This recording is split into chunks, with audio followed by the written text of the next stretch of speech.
Kidney స్టోన్స్కి మనకి surgery వరకు వెళ్ళాల్సిన అవసరం లేదండి. మన హోమియోపతిలోనే చాలా మంచి మంచి మెడిసిన్స్ ఉన్నాయి. సర్జరీ చేస్తే ప్రజెంట్ ఉన్న స్టోన్ని తీసేస్తారు అంతే, కానీ మళ్ళీ స్టోన్ రాకుండా ఉండడానికైతే ట్రీట్మెంట్ అనేది జరగదు.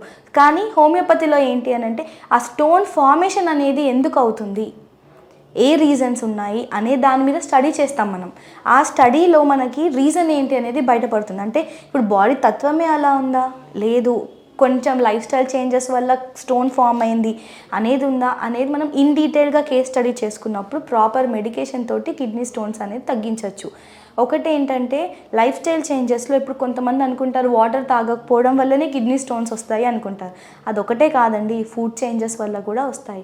ఇప్పుడు కొంతమందికి ఎక్కువ ఆలుగడ్డ, క్యాబేజ్ లేకపోతే కాలీఫ్లవర్ ఇలా ఎక్కువ కంటెంట్లో తిన్నా కూడా, బ్రింజాల్ తీసుకోండి, ఇవన్నీ తిన్నా కూడా కిడ్నీ స్టోన్స్ ఫామ్ అయ్యే ఛాన్సెస్ ఉంటాయి. కానీ అవి రేర్ కండిషన్.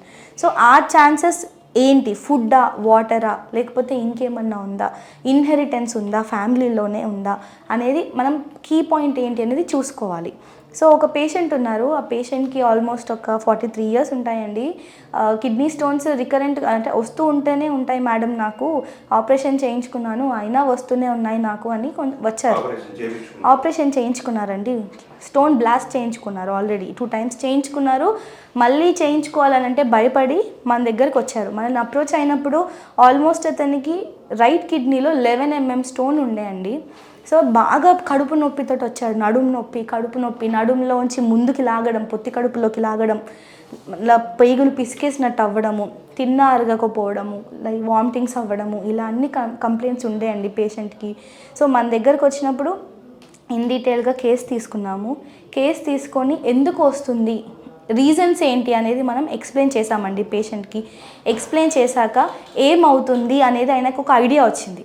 సో కౌన్సిలింగ్ అయ్యాక వాళ్ళకు ఒక కాన్ఫిడెంట్ ఏం బిల్డ్ అయింది అని అంటే, అవును నేను మందులు వాడితే నాకు తగ్గుతుంది అనే లెవెల్కి ఆయన హోమియోపతి మందులతోనే అండి ఆ లెవెల్కి వచ్చాక పేషెంట్ నేను వాడతాను మేడం అని అతనంతటా అతనే మనకు ఒక మాట చెప్పారు, నేను ఖచ్చితంగా వాడతానండి, వాడతాను, తగ్గుతుందని మీరు అంతగానం చెప్తున్నారు కదా, వాడతాను అన్నారు. ఫస్ట్ USG తీసినప్పుడు 11 mm అని చెప్పాను కదండి. 20 days తర్వాత అతని పేషెంట్ ఒకరోజు క్లినిక్కి కాల్ చేసి ఫోటో పెట్టారండి. మేడం స్టోన్ పడిపోయింది, యూరిన్కి వెళ్ళినప్పుడు స్టోన్ పడిపోయిందండి అని చెప్పి ఫోటో పెట్టారు. In only span of 20 days అండి. 20 daysలో మన మెడికేషన్ తోటి, స్లైట్ ఫుడ్ చేంజెస్ తోటి, వాటర్ ఇంటేక్ ఎక్కువ తీసుకోవడం వల్ల కిడ్నీ స్టోన్ అనేది పడిపోయింది. ఆపరేషన్ అవసరం లేదు, ఏది అవసరం లేదు, ఓన్లీ మన మెడిసిన్స్ తోటే, అది కూడా ఓన్లీ సింగిల్ డోస్ మెడిసిన్ తోటే ఈ మిరాకిల్ అనేది జరిగింది. 2 సార్లు ఆపరేషన్ అయ్యాక కూడా మళ్ళీ వచ్చింది.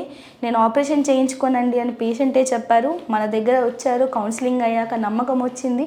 నమ్మకం వచ్చాక కేసు ఏమంటారు మెడిసిన్ వాడి 20 daysలో ఆల్మోస్ట్ నేను 1 monthకి మెడిసిన్ ఇచ్చాను. మళ్ళీ 1 monthకి రండి సార్ చూద్దాము ఎలా ఉందో అని చెప్పాను. అతనికి నొప్పి ఒక ఆల్మోస్ట్ 10 daysలో పెయిన్ తగ్గింది. ఏది నడుములోంచి పొట్టలోకి నొప్పి రావడం అది తగ్గింది, పొట్ట పేగులు పిసికినట్టు అవ్వడం అది తగ్గింది, కొంచెం ఈజీగా ఫీల్ అయ్యారు. ఇంకొక 10 days తర్వాత స్టోన్ పడిపోయింది మేడం అని చెప్పి ఫోటో పంపించారు. పంపించాక మళ్ళీ ఒకసారి USG తీపియమన్నాను, స్టోన్ లేదు, ఏం లేదు, only single dose of homeopathic medicine తోటి కిడ్నీ స్టోన్ అనేది మనము నివారించాము.